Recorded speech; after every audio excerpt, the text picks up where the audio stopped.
Boa noite, bem-vindo a todos. Hoje o quórum está um pouco menor, foi meio em cima do tempo, não estava no dia programado, mas a gente vai gravar esse encontro, assim como os outros, e ele fica para que a gente tenha no futuro aí poder consultar e também tirar dúvidas, né?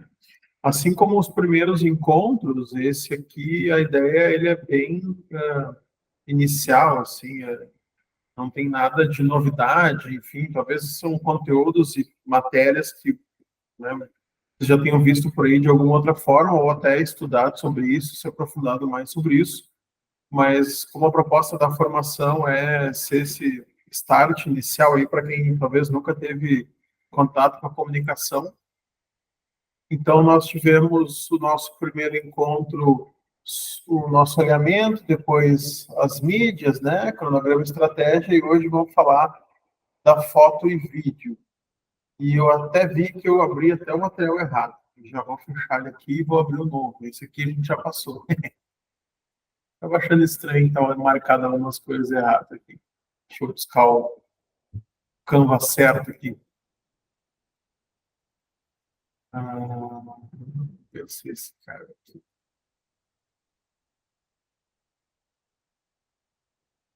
Esse cara aqui.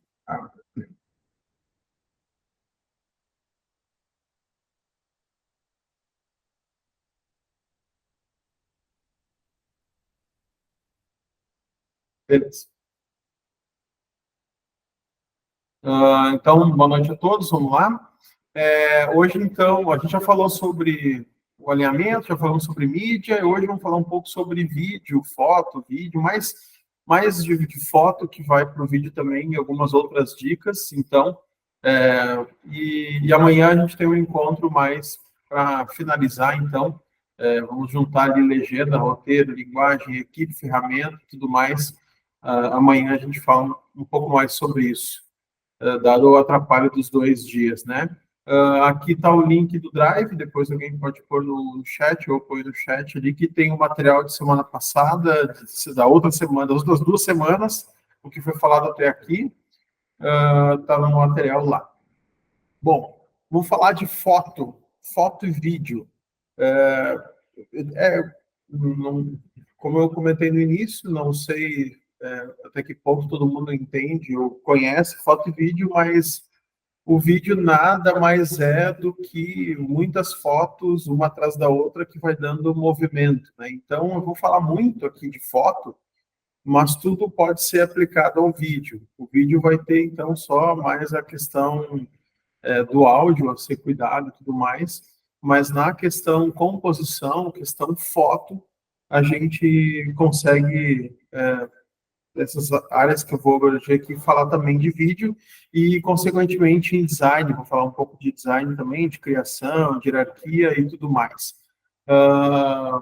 Uma dica que eu já posso dar, assim, para a gente cuidar quando trabalha com comunicação de igreja ou comunicação em geral, assim. As pessoas gostam de ver pessoas, então é bom quando a gente fazer fotos, a gente privilegiar e ter mais pessoas, ter a congregação ali, ter a vida da congregação sendo representada com fotos e com vídeos, né? Então, assim, aquela imagem do templo é muito bonito, mas não diz muita coisa sobre a igreja, diz sobre um templo, né? Diz sobre um local. Aquela imagem do templo vazio, ele vai dizer também alguma coisa, mas não necessariamente ele vai trazer a vida da congregação. Então, é interessante que a gente tenha sempre fotos com mais vida, com pessoas, com, com, com mais coisas acontecendo, pessoas acontecendo, seja no culto, seja um encontro, seja um almoço, enfim, a gente tem um pouco mais de vida.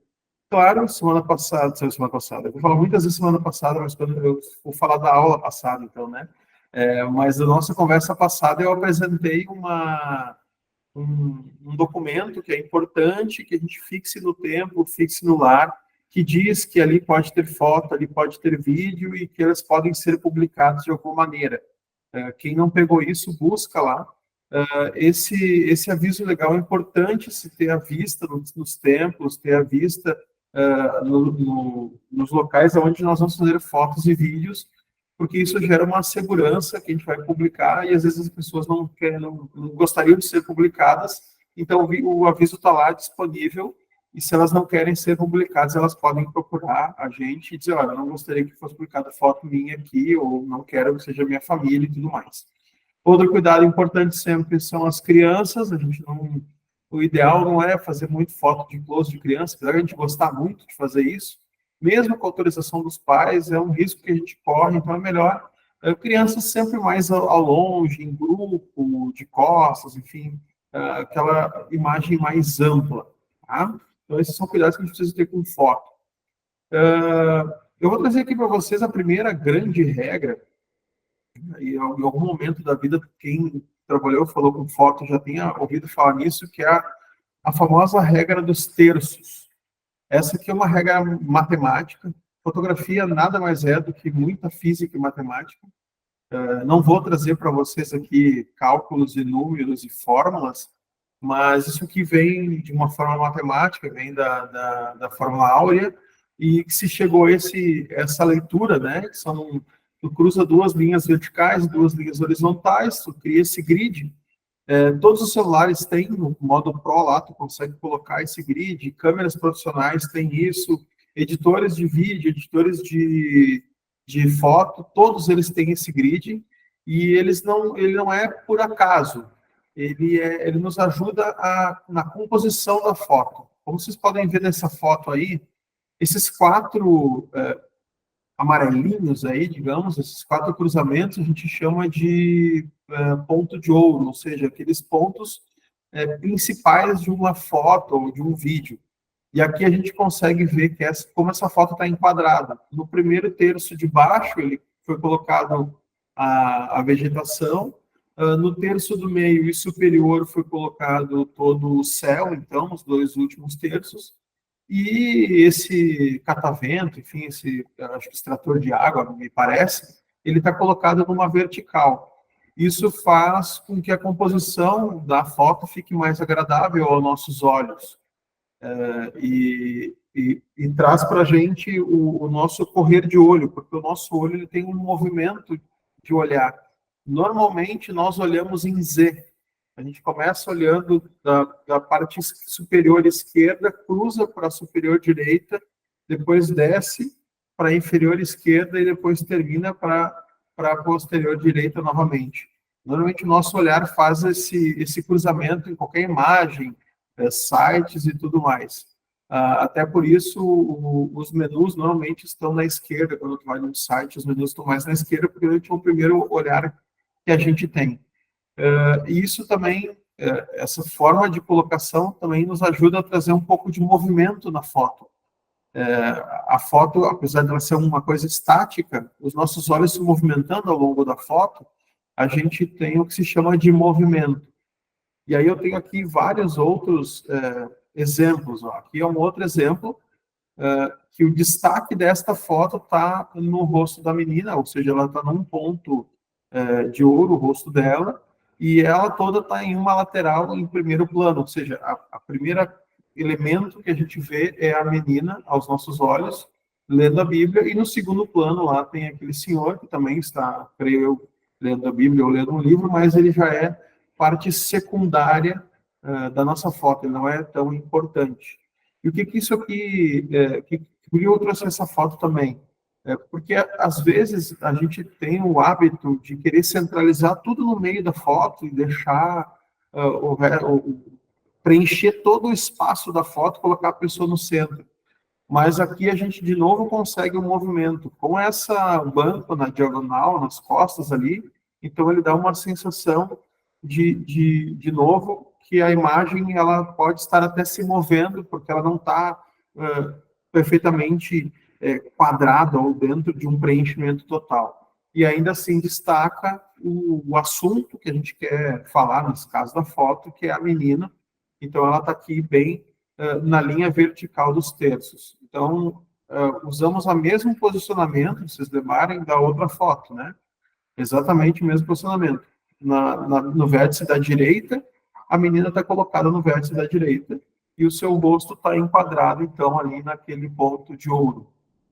Obviamente que isso aqui, e como eu também falei nos últimos 2 encontros, foto também é uma questão de aprendizado e de repetição, repetição, repetição. Quanto mais a gente faz, mais a gente consegue entender, e esse posicionamento começa a ficar natural. Isso não ninguém nasce assim com o dom da foto. A foto é um treinamento, assim como a criatividade também é um treinamento. Então, à medida que a gente faz mais fotos, a gente consegue cada vez mais naturalmente colocar as crianças valeu, colocar as pessoas ou os assuntos que nós queremos dentro desse enquadramento do ponto de ouro.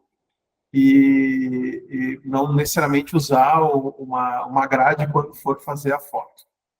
Eu tive a preocupação, e vocês vão notar aqui, que eu não trouxe nenhuma foto nossa da igreja, assim, eu não quis pegar nenhum exemplo de fotos que a gente conheça, para justamente não há comparação, ou dizer que é ruim, ou que é bom e tal. Então, eu peguei bem fotos genéricas, busquei em bancos, para a gente só poder falar mais da técnica em si do que analisar a foto em si.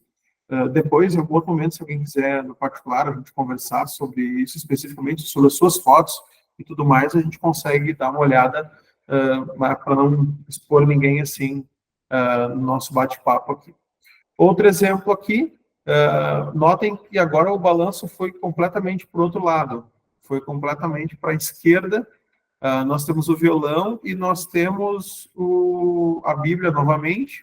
A mão da pessoa está colocada em um outro ponto de ouro. Lá em cima está o violão, mas como ele está desfocado no fundo, ele já fica como segundo plano.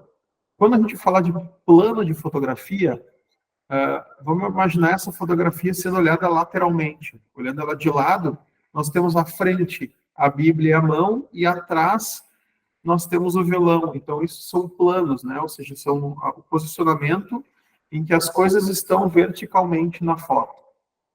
Com esse desfoque, né, que hoje qualquer aplicativo de celular já faz isso manualmente, até não precisa ser fisicamente, uma lente, a gente consegue fazer esse destaque nos assuntos que a gente quer. Digamos que a gente, no caso dessa foto, fizesse o destaque no violão, poderia ser feito o contrário, né? Desfocar a mão e a Bíblia e deixar o foco no violão. A gente inverte o plano, né? Ou seja, o plano vai para o fundo e ele fica em evidência lá no fundo o violão. Outra questão que eu trouxe aqui nessa foto, que eu quero trazer, e que a gente precisa entender, e isso funciona muito no design, eu já falei antes de preencher e usar a cena, nós não precisamos, e não é o ideal, que a gente utilize toda a área disponível com imagem, ou seja, que a gente preencha aquela imagem, aquele vazio. O vazio é importante, esse negativo, né? Ou seja, onde não há elementos especificamente, ele é importante para o nosso cérebro poder ver cognitivamente as fotos. O que acontece quando a gente vê as coisas muito cheias e caóticas, o nosso cérebro lê dessa forma também. Isso acontece num quarto, em algum lugar que a gente for arrumar, numa sala. Experimenta entrar numa sala cheia de coisinhas, prateleiras sem espaço nenhum, muitas almofadas, puffs. Quanto mais elementos tem, vai nos dando uma sensação de sufocamento, e às vezes o ambiente até é grande, mas aquela quantidade de elementos nos deixa sufocados. E assim também é a foto, assim também é o design. Aqui é um outro exemplo de espaço negativo. Notem que ela não está, essa pessoa não está centralizada na foto, ela está num ponto de ouro, o olho dela está num ponto de ouro ali, especificamente também centralizado no olho dela, mas tem toda uma lateral vazia. E ela não é uma foto que nos desagrada visualmente, então a gente não precisa preencher toda a foto, a gente pode usar somente uma parte dela e deixar o restante vazio, e aí de novo vem a ajuda da regra do terço, né? Então aqui ela está usando 2 terços e um terço está completamente vazio, e ela está centrada de novo na vertical direita. Aqui um outro exemplo de foto, ó. Aqui uma foto com movimento. O que a gente chama de movimento? Essa linha que não está bem na horizontal nem na vertical, ela está na diagonal, ou seja, esse morro subindo, ele nos dá uma sensação de movimento. Não é que a pessoa está, porque eu tirei uma foto de alguém se movimentando, que a foto tem movimento, não é esse o ponto. Essa foto aqui, ela traz esse movimento porque ele tem um elemento que perpassa quase toda essa linha do meio, os 3 pontos aqui, ela traz ali essa diagonal, e, de novo, lá, o assunto principal, o pastor e as ovelhas, está centrado em um dos pontos de ouro. Casualmente, eu trouxe aqui todas as fotos, a maioria no mesmo ponto de ouro, mas isso pode valer para qualquer um dos 4. A foto poderia estar espelhada ao contrário, o pastor está subindo para o outro lado, ou está descendo essa montanha, ela funcionaria em qualquer um dos 4 pontos. E nota, então, como fica a composição da foto. Se a gente observar essa foto tentando tirar as linhas, pode nos dar uma... talvez a gente ache, nossa, mas olha como tem uma área escura desnecessária para a foto. Mas como a composição fica agradável se ela está bem balanceada. Nós temos essa área de sol embaixo, nós temos essa área de areia, e nós temos o assunto centralizado numa das 3 linhas da regra de ouro. E isso não vale só para foto. Eu tenho aqui um exemplo de uma obra de arte bem conhecida, e ela também utiliza a linha dos terços. O Da Vinci era mestre em matemática, ele era muito bom em matemática. Quase todas, se não todas as suas obras têm vários aspectos dos pontos de ouro, da regra áurea. Se a gente consegue colocar a regra áurea, eu nem falei aqui dela, a regra áurea que traz os pontos de ouro. O Da Vinci utiliza na Mona Lisa, por exemplo, e aqui ele usou a regra dos terços. Ele coloca a mesa no primeiro terço de baixo, ele coloca as pessoas no terço do centro, na horizontal, e aí ele, então, termina a obra em cima lá, com o teto, a capela. De novo, notem que há linhas verticais aqui, linhas que se cruzam, formando uma perspectiva, ou seja, dando esse movimento. Ele não faz as paredes retas, ele faz em perspectiva, e perspectiva é uma outra técnica, não vou entrar aqui nela, mas basicamente, então, isso aqui muda da água para o vinho, digamos assim, as fotos que vocês forem fazer. Se vocês forem enquadrar e começarem a enquadrar, em vez de, vamos tirar uma foto do altar com o pastor no altar, em vez de chegar lá e centralizar o pastor na foto, experimentem deslocar ele em um dos terços e colocar talvez uma cruz no ponto de ouro, né? Pegar uma foto vertical aqui. Temos outra. Legal. Eu tenho agora... não peguei esse exemplo, mas vamos pegar aqui um cartaz. Então, imaginem, na vertical também funciona. Agora, imagine se vocês têm o pastor parado aqui e o crucifixo nessa lateral aqui. Então, nós temos uma composição mais agradável, e não necessariamente aquela mesma foto do pastor centrado no meio, ou a gente pode usar uma Bíblia, como estava aquela lá então, aqui, digamos, vai estar o altar, e a Bíblia vai estar presente aqui também. Então, experimentem brincar com esses pontos de ouro ao fazerem as fotos. Colocarem um público, quando colocarem ali a congregação nas costas, em vez de parar no meio do corredor, daqui a pouco parem na lateral do corredor, coloquem a congregação em uma lateral e o altar em outra linha do terço. Assim a gente consegue uma composição melhor e um movimento melhor. Foto é um pouco mais complexo de entender esse tangível sem fazer. Então, assim, o ideal era que a gente tivesse agora aqui todo mundo junto e conseguisse pegar o celular aí, pegar a câmera e utilizar para fazer foto, para conseguir fazer na prática mesmo.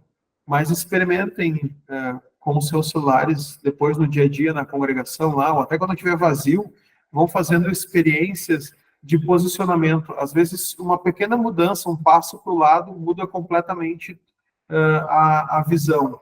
Outra visão dessa imagem é que a pessoa provavelmente ela se abaixou para fazer a foto. Ela está numa linha mais reta entre as duas pessoas, ela não fez a foto de cima. Nós, às vezes, temos o costume de parar, as pessoas estão sentadas, né, e a gente faz a foto nesse sentido, né, de cima para baixo.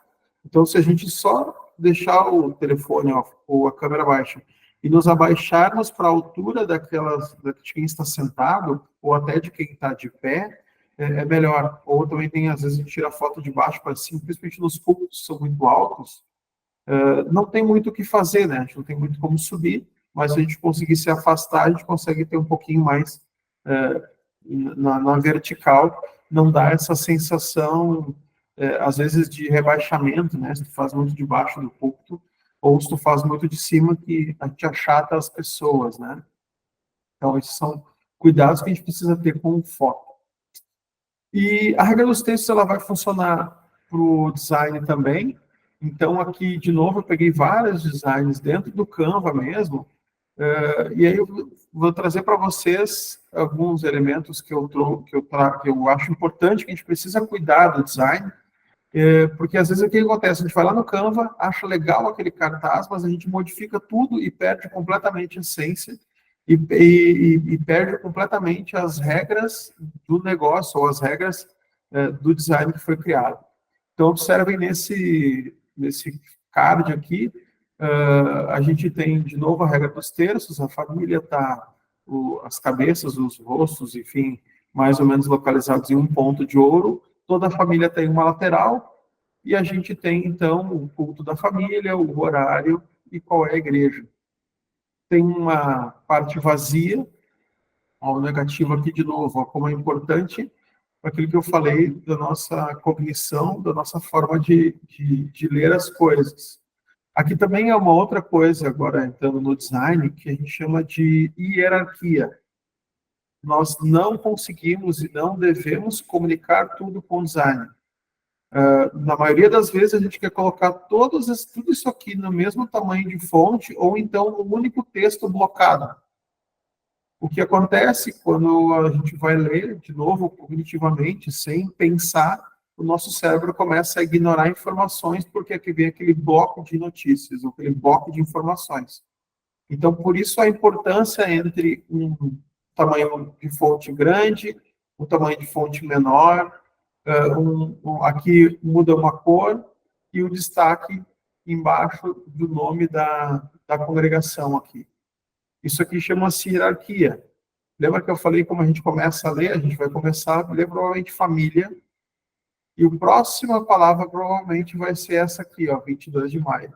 Essa normalmente é a nossa ordem de leitura. Família, 22 de maio, e ou a gente vai vir para cá, e talvez por último a gente vai ler culto.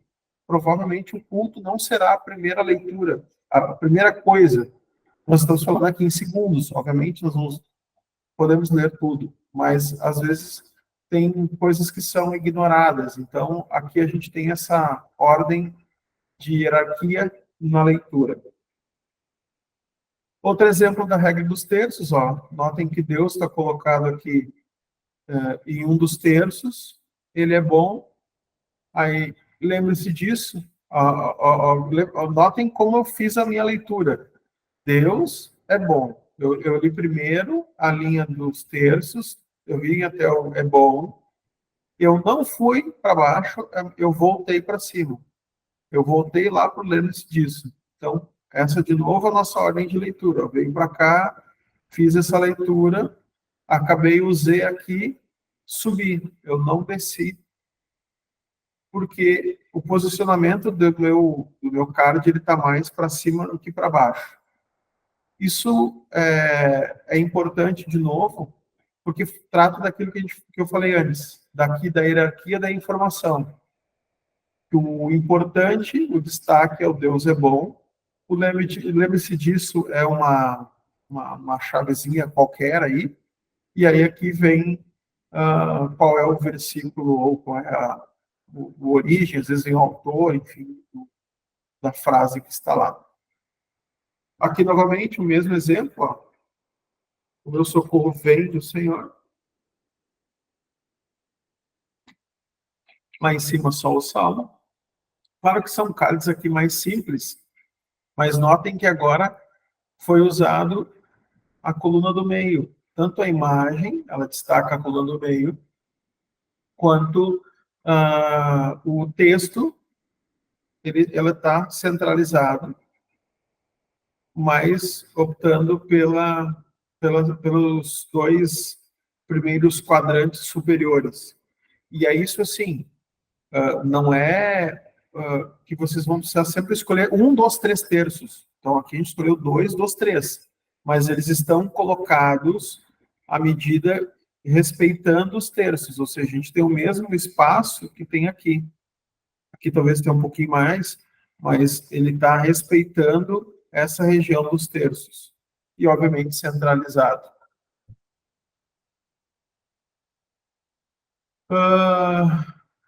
Aqui, de novo, ó, culto de doutrina.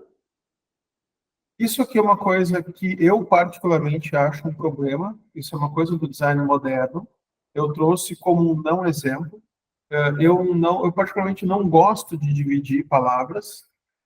Eu acho que isso dificulta a leitura, mas isso o design moderno gosta muito de fazer.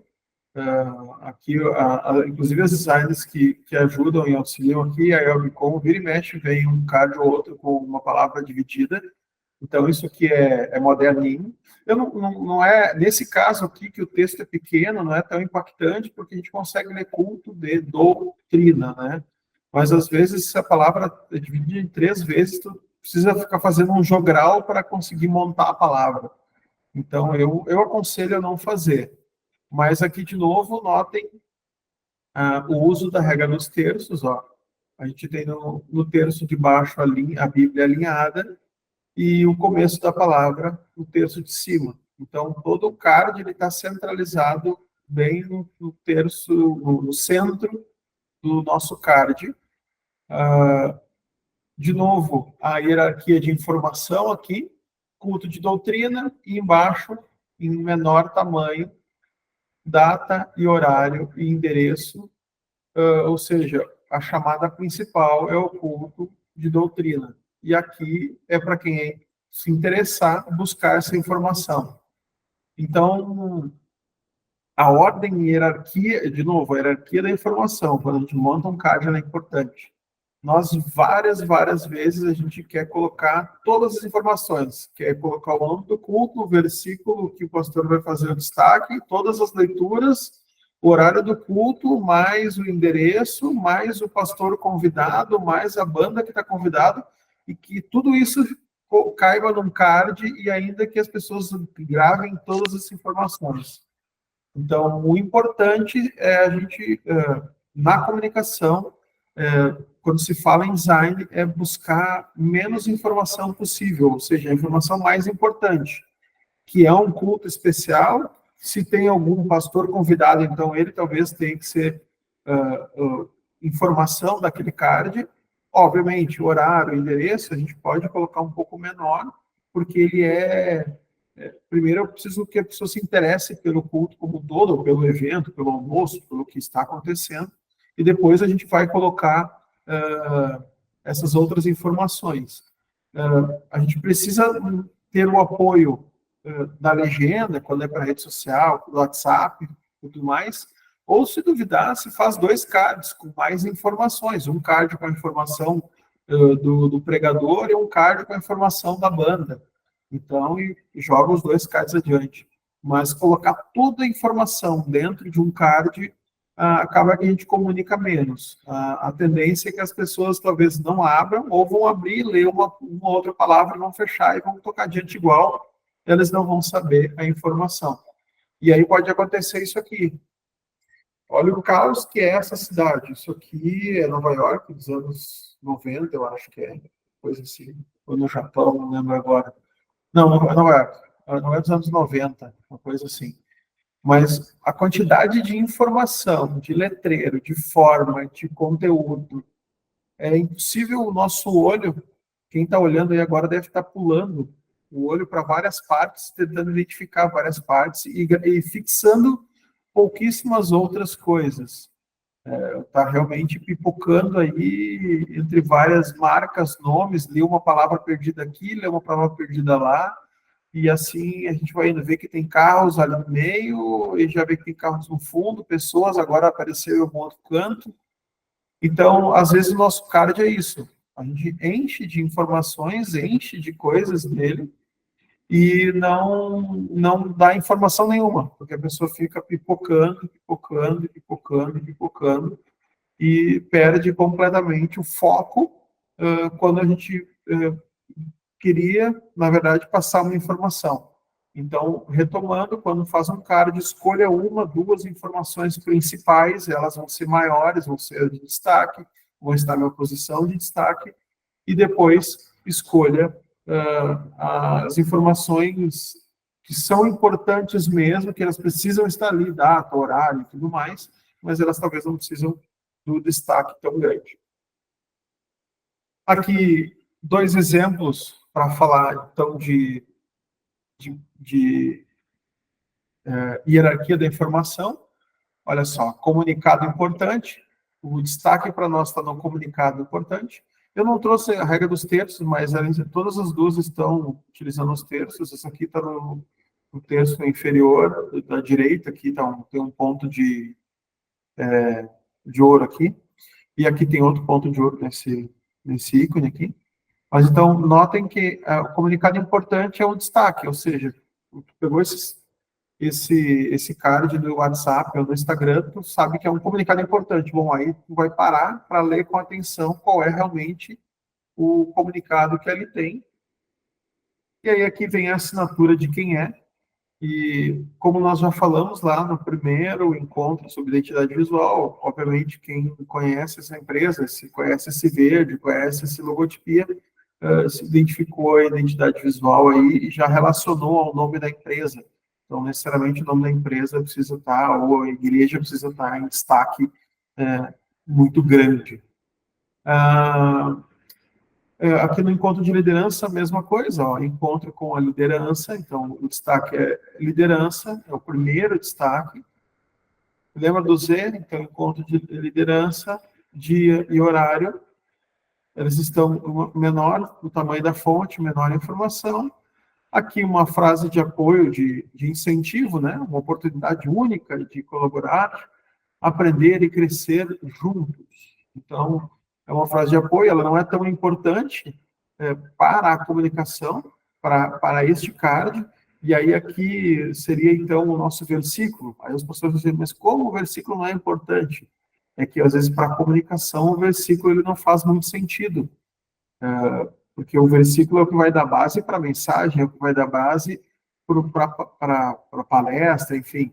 Ele é importante para o contexto todo, para o assunto todo do evento, do culto, do congresso, mas ele necessariamente não é importante para estar em primeiro plano dentro do card para que todo mundo veja qual vai ser esse versículo base. Ele também pode estar dentro de uma legenda ou vir junto num texto à parte.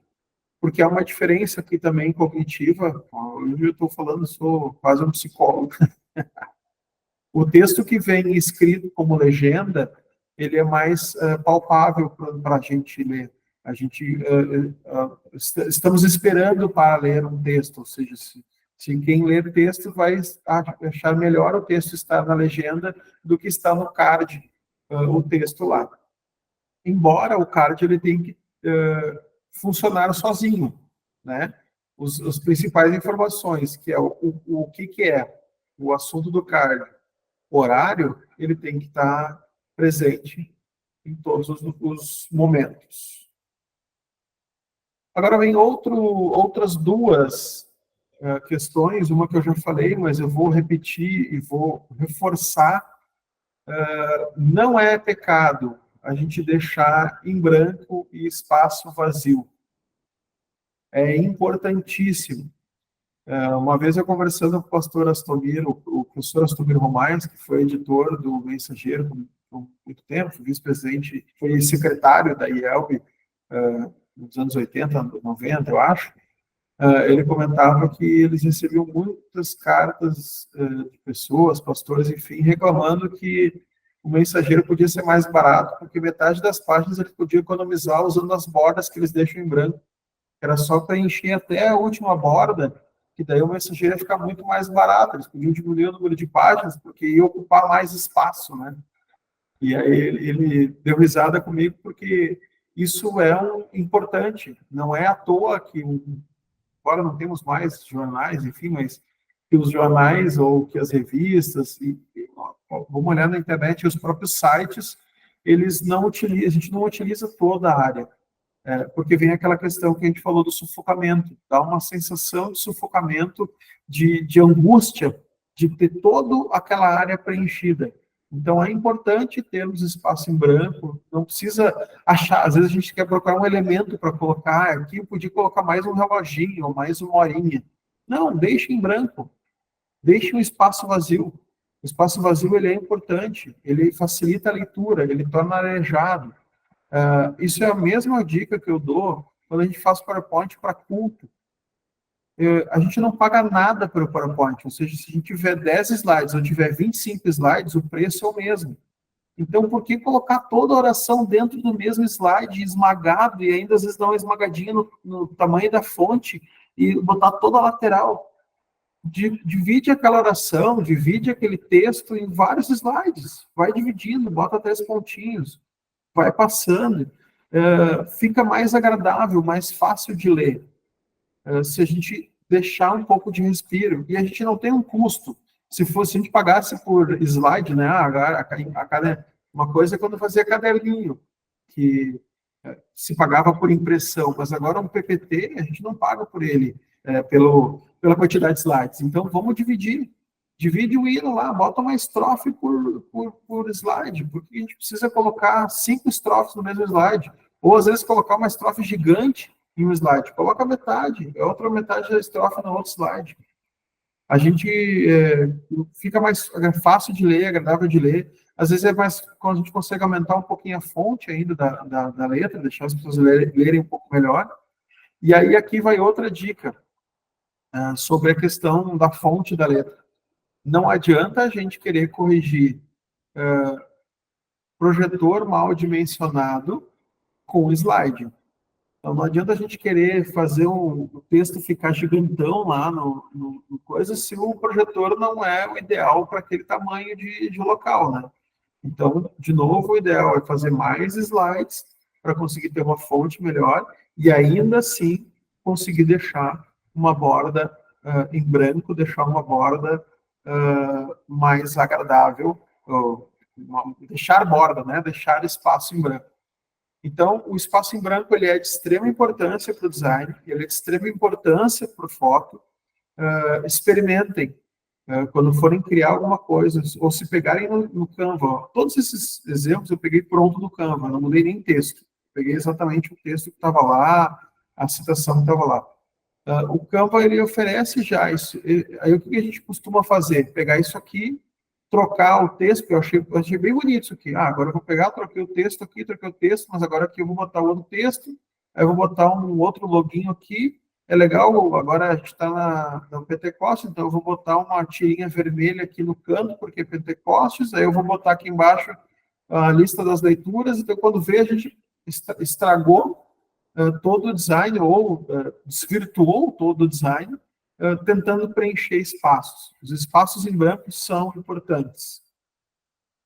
Tá? Tanto na fotografia, quanto no vídeo, quanto no design. Mas na fotografia, você diz, como assim um espaço em branco? Um espaço em branco é que não tem muito assunto, tem tudo muito mais lá no fundo, então tem aquele borrão, né? Tipografia dita personalidade. O tipo de fonte que a gente usa dita a personalidade do card, dita a personalidade do projeto. notem, tipografia dita personalidade. Eu mudei aqui, mudou a personalidade. Ficou um pouco mais infantil a minha citação agora. Ficou um pouco mais um tom de brincadeira. Essa aqui já ficou um pouquinho mais moderninha. Tipografia dita personalidade. Então, assim, cuidem a fonte que vocês usem. Não quer dizer que aquela fonte é legal, combina com o texto ou com o que vocês querem dizer. Às vezes a fonte é infantil, porque a gente acha uma fonte bonitinha, queridinha, e quer usar para um assunto sério. Ou é o contrário, às vezes é um convite para as crianças e a fonte está super reta, dura, seca, grossa. Então, cuidem um pouco sobre qual fonte vocês vão usar. E outra dica, não usem mais do que 2 fontes por design. Os designers, a gente às vezes abusa e usa mais, mas é sempre uma linha tênue entre ficar uma coisa ruim. Usem no máximo 2 fontes. O ideal é usar uma fonte e vários pesos, né? Usar negrito, itálico, sim, ou fio, enfim, agora tem fontes que tem, acho, quase 30 variações da mesma fonte. Então, o ideal é isso. Escolham uma fonte e usem aquela fonte. Para a igreja, eu recomendo que vocês escolham 1 ou 2 fontes mais neutras, mais nesta linha aqui, que são fontes com menos personalidade, porque elas são menos desenhadas, e utilizem ela para quase tudo. Aí ela vai funcionar bem com os elementos, é mais difícil de errar. Aí aqui eu trouxe vários exemplos, olha como o primeiro é mais infantil, né? São fontes mais arredondadas, não tão retas. A segunda já é uma fonte mais séria, né? Que passa aquela coisa da serifa, do rebuscado. Depois uma fonte bem mais neutra, né? Que é uma fonte sem serifa, toda em caixa alta, mas ela é mais neutra, ela não tem tanta personalidade. Depois, uma fonte mais clássica, né, que são com e sem. Eu falei agora com e sem serif, eu não sei se todo mundo conhece isso, mas é um básico de fonte. A fonte tem essa puxadinha aqui, ó, na palavra, tem esse puxadinho aqui em cima da fonte, deixa eu ver aqui. Aqui na palavra dá para tentar notar, tá vendo que o A, ele não termina retinho. O A, ele faz uma voltinha. Esse aqui já termina todo retinho, né? Então, essa aqui não tem serifa, essa aqui tem serifa. Seria essa continuaçãozinha aqui, ó, no Azinho, né? Aquela finalzinha. Para as fontes mais comuns, a Times New Roman, ela é com serifa. Ela tem aquele tracinho embaixo e em cima, no final de cada letra. E a Arial, ela é sem serifa. Ela termina quadradinha, ela não tem aquele puxadinho.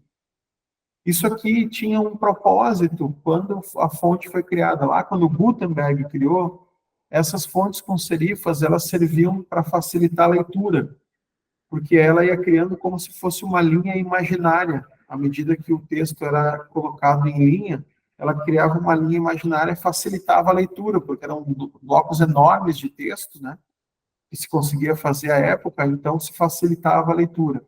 Hoje em dia, com as fontes mais modernas, até as sem serifas, elas também têm algumas otimizadas para a leitura, e a leitura fica até melhor sem a serifa. Então, hoje, ela é quase que um uso estético ou não, com ou sem essa serifa, com ou sem esse tracinho. Ela não tem mais função no design em si, como antigamente tinha, agora é uma questão de design mesmo, de gosto ou do que tu quer passar com aquilo. E vocês vão notar no dia a dia do mundo que elas vão e vêm. Na pandemia, a gente teve um boom de fontes sem serifa. A fonte com serifa era quase que execrada, assim, os designers usaram só 100.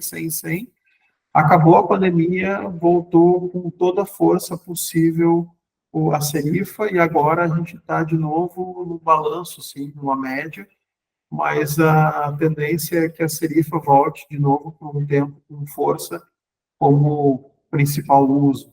Mas isso é mais a título de curiosidade para nós aqui. Não é uma coisa que eu particularmente acho que empate.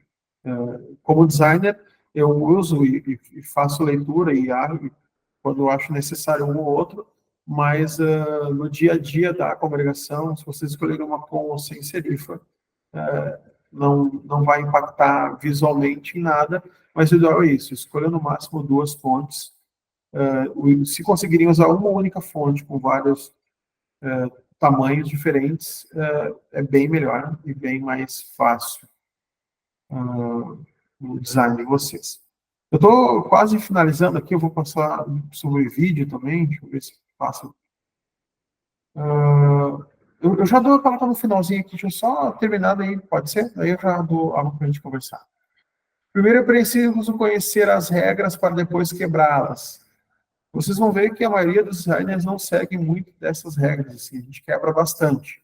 Mas é justamente por isso, a gente precisa conhecer muito uma regra para poder ousar em quebrar ela e quebrar ela sabendo como quebrar. Então, por isso que quando vocês começarem, comecem tentando seguir as regras, tentando fazer com que as regras sejam aplicadas. Depois que vocês dominarem bem, vocês vão começar a conseguir escorregar as regras e ver que é possível em alguns lugares sair dela, mas aí é de caso pensar. Vídeo, rapidamente, tudo que eu falei aqui funciona no vídeo também, visualmente falando, mas uma coisa importante, tá? Há uma pesquisa de 2021, 92% das pessoas não ouvem os áudios dos vídeos. 83% mantém quase que sempre desligado o áudio do seu celular. Então, assim, é importante legendar vídeos. A maioria das pessoas não assistem vídeo com áudio. Então, muito do nosso conteúdo é perdido se não tem legenda. E aí, eu deixei esse programinha aqui, o CapCut, ele é gratuito tanto para computadores quanto para celular. Ele legenda automaticamente. Ele dá umas escorregadinhas no português, às vezes, que ele não entende, mas é bem rápido, porque ele coloca toda a legenda sincronizada, aí vocês conseguem ir só lá e corrigir ela rapidamente. E ele já aplica no vídeo e vocês conseguem exportar a legenda. Outra dica, né, usar o formato nativo da plataforma, ou seja, se vai para o Instagram, faz na vertical. Se vai para o WhatsApp, faz na vertical, não usem na horizontal, porque é o celular que o pessoal vai olhar, então é melhor fazer na vertical. E não se usa mais vinheta, tá? Não se faz mais vinheta de abertura, vinheta de transição. Isso é uma coisa que a gente herdou da televisão. O YouTube, uma época, foi bem forte isso de ter vinhetas. Hoje em dia, ela só atrapalha. Há um outro estudo que diz que a gente tem de 3 a 6 segundos para captar a atenção de quem está nos assistindo.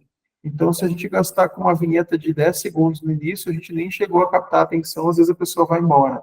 Então, o ideal é começar direto com o assunto, né? Hoje eu vim falar sobre isso. Eu sou o pastor tal, da congregação tal, tenho um convite, então aí comecem o assunto. Então, primeiro o assunto, vamos direto ao ponto e depois a sequência. Outra dica é posição de legenda.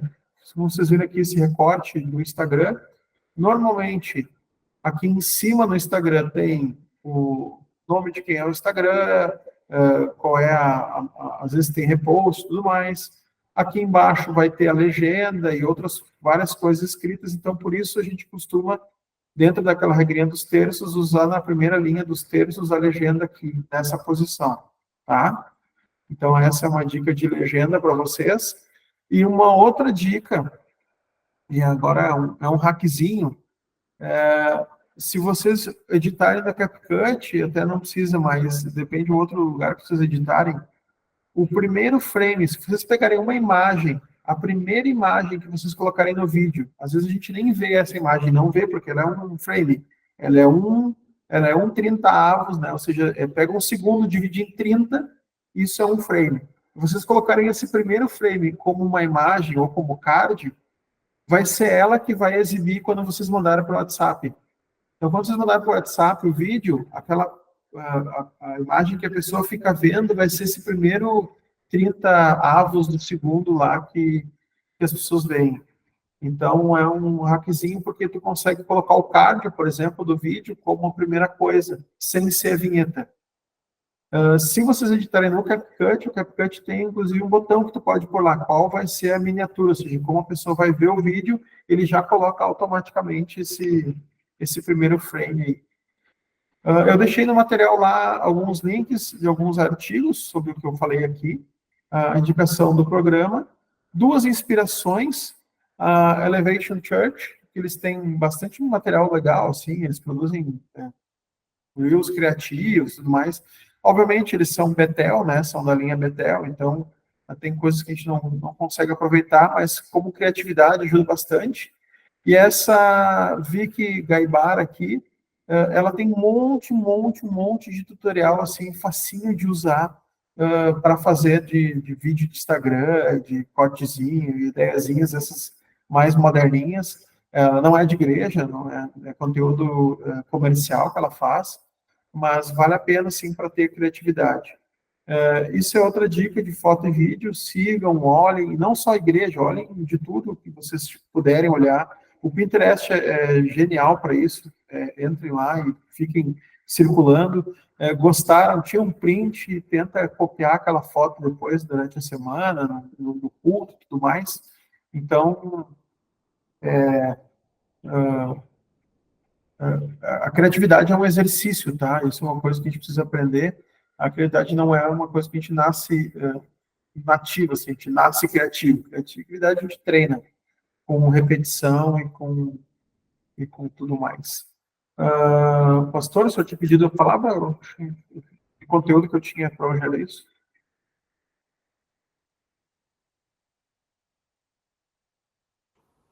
Eu apenas, curiosidade. Você falou que na pandemia deixou-se de usar fontes com serifa e antes se usava e agora, assim, algum motivo psicológico, algum motivo para, assim, na pandemia ter tido sei lá, essa direção de as pessoas não usarem tanto, né? Não sei. Sim, houve um motivo psicológico de se usar na pandemia, assim, Não, toda tendência de design, ela é muito cíclica, tá? O design, ele, se vocês forem olhar agora, a gente está numa vibe neon dos anos 90 ali, bem forte e tal, de pouco tempo atrás a gente estava num design completamente flat, sem cor nenhuma, pastel e tudo mais. Então o design ele tem essa ciclo. O que aconteceu na pandemia, com a pandemia, vieram forte os sites como o Canva, como aquele outro de design, agora que me fugiu o nome, o fugiu agora o nome do outro, teve o Anchor, enfim. Veio um monte de sites de design pré-pronto e eles ficaram populares e eles tinham muito de não serifa no seu logo. Então aconteceu que as pessoas começaram a usar demais sem serifa e virou moda. Com o passar da pandemia, como na pandemia a rede social ela foi flodada, como te diz, ela foi afogada de tanto conteúdo, as pessoas começaram a fazer uma rejeição, inclusive, ao design. Então, pós-pandemia, a gente fala de um design não design, que é aquele design, se vocês olharem, às vezes tem uns cardzinhos que parecem uns rabiscos feitos à mão, uns desenhos feios. Então, as pessoas começaram a ter uma rejeição com o que remetia muito a design profissional. E com isso veio a rejeição da fonte mais reta, que era o que estava sendo usado. E aí acabou vindo a serifa.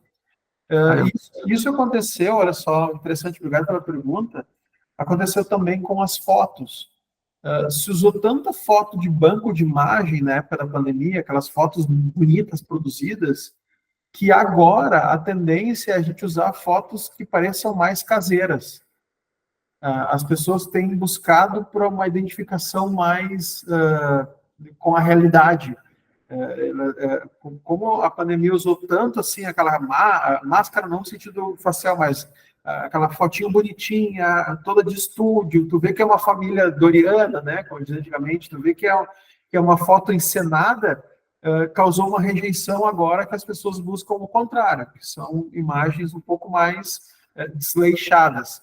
obviamente, o desleixo técnico, né? O desleixo de quem sabe fazer desleixo, né? Não necessariamente são ruins. Não sei se mais alguém tem alguma outra dúvida. Como eu comentei no início, o conteúdo era bem básico, assim, para a gente começar a brincar de foto dentro das congregações aí e não ter medo de fazer e postar. Michael também, sem perguntas hoje. Boa noite. Foto não é muito a minha praia, né? Então, assim, foi mais aprendizado mesmo, mas a questão de design, assim, sempre me chamou a atenção, assim, quando eu era jovem, há 500 anos atrás, né, fazer crachá de congresso, acho que a fonte, a ideia da destaque naquilo que é mais relevante, né, aquilo que não é tão importante, você pode colocar menor, jogar nos cantos, assim, mas é bacana de ouvir mesmo. Mas sem perguntas, fica tranquilo. Tá certo, legal. Não, fique à vontade. Agora, nós estamos preparando uma plataforma EAD para cursinhos, então a ideia é transformar essa formação em um curso mais mão na massa mesmo. Então, quando a gente falar design, vamos criar ali vários módulos e começar a criar cards do zero, não só do zero, às vezes até como escolher isso aí no campo, porque tem muita coisa pré-pronta que a gente pode aproveitar, mas aí como selecionar e manter a identidade visual. Então, a ideia é que no segundo semestre a gente tenha já alguma coisa de cursos no ar, assim, até de edição de vídeo, de como editar, alguns macetezinhos, que isso precisa um pouco mais de tempo, né? E a proposta dessas noites aqui era sempre 1 hora de bate-papo, então, para um curso desse precisa um pouco mais de tempo e entrar um pouquinho mais no conceito, tem algumas coisas que tem que mostrar fazendo, assim, também, para a gente conseguir usar no dia a dia. O pessoal que fez as outras encontros também, não sei se chegaram a aplicar alguma coisa, investigaram, deram uma olhada nos seus Instagrams, Facebook.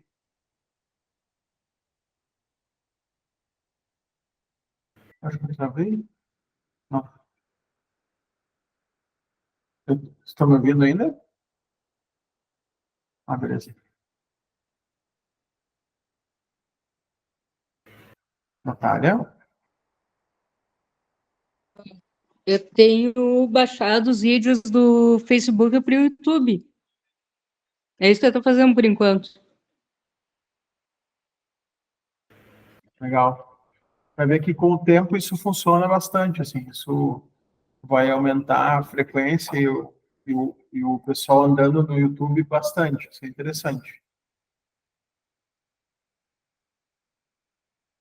Se não temos mais dúvidas, vamos ficar por aqui essa noite. Ederson. Oi, fala.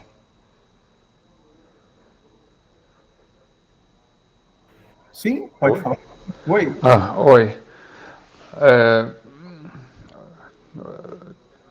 Por exemplo, lá na segunda foto que você mostrou, que mostra a menina sentada no banco da igreja, primeiro plano e segundo plano tem outra pessoa mais ao fundo. Aquilo, de certa forma, para mim é uma foto close. E é o que eu entendo que vocês têm comentado para talvez não se fazer isso. Isso. Por outro lado, justamente eu acho que nesse modo eu consigo captar um pouco de emoção. A foto transmite mais do que só uma cena. Ela me fala um pouco aí, no caso aí até o ambiente, a seriedade, a compenetração da pessoa. E não é uma foto simplesmente de um espaço, estou na igreja, assim, onde eu não consigo identificar nada. Eu acho que tudo ótimo que você explicou, todas essas técnicas, eu acho excelente, muito pertinente, sem dúvida. Mas para mim a foto também ela transmite alguma coisa. A foto é interessante a hora que ela passa alguma coisa que a gente capta da pessoa. E, infelizmente ou felizmente, é muito gostoso captar a naturalidade que crianças têm em certos momentos, ou a sinceridade que elas têm, o que elas passam até com o olhar delas, ou postura. Eu não sei se eu perdi muito do começo, eu entrei 8:02, mas eu não sei se você focou mais essa questão da LGPD.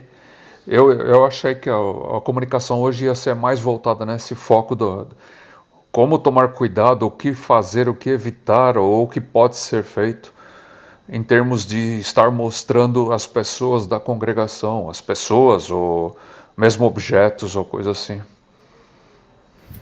Sim, não, eu acho que o close ele é importante e realmente toda foto, todo vídeo, ele deve trazer um sentimento e quanto melhor a gente compor ela, melhor a gente vai conseguir trazer esse sentimento ou não.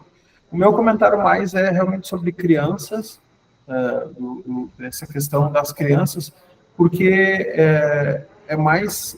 Essa aqui, por exemplo, é uma foto de banco de imagens. Então, nós temos ali a autorização para usar essa imagem, tem toda uma documentação e tudo mais que foi feito. Eu acho arriscado porque quando a gente mexe com criança, a gente pode estar mexendo com os pais, a gente pode estar. Alguém no futuro vir a se incomodar e tudo mais. O que eu falei quanto a postar e usar a imagem das pessoas, eu falei na outro encontro já. Eu trouxe um documento, e está lá no Drive, depois você pode olhar, que ele tem um texto que ele deve estar na entrada do templo ou na entrada do salão, na entrada do local público onde vai se tirar fotos, de fazer vídeos. E ali nesse texto diz, ó, aqui nós fazemos fotos, nós fazemos vídeos, e eles serão utilizados nas nossas redes sociais, comercialmente ou não comercialmente, e também pelos nossos parceiros. Por acaso, se você não queira sua foto seja exibida, fale, né? Daí tem lá com a comunicação, com o pastor, enfim, aí cada congregação tem que indicar a pessoa ideal para se falar. Isso é o que diz a LGPD quanto a isso. Então, a gente precisa deixar visível aonde a gente vai fazer as fotos, que ali tem foto e vídeo publicado, ou até transmissões ao vivo de forma publicada, né? A gente precisa avisar as pessoas. Tendo esse aviso, não é problema em a gente usar essas fotos e usar esses vídeos, mas aí vai do nosso bom senso, como comunicação, se a gente vai usar ou não, né? Digamos, vai uma família vulnerável lá buscar alimentos, eu não vou expor eles às redes sociais assim tão abertamente, tão em closes, ou coisas fechadas, se é uma família já vulnerável ou alguma coisa nesse sentido. Mas aí é bom senso, aí não é uma questão de lei ou não, né? E aí, particularmente, é uma indicação pessoal, a minha é essa de não tentar evitar as crianças, né? Essa parte mais de cara das crianças, né?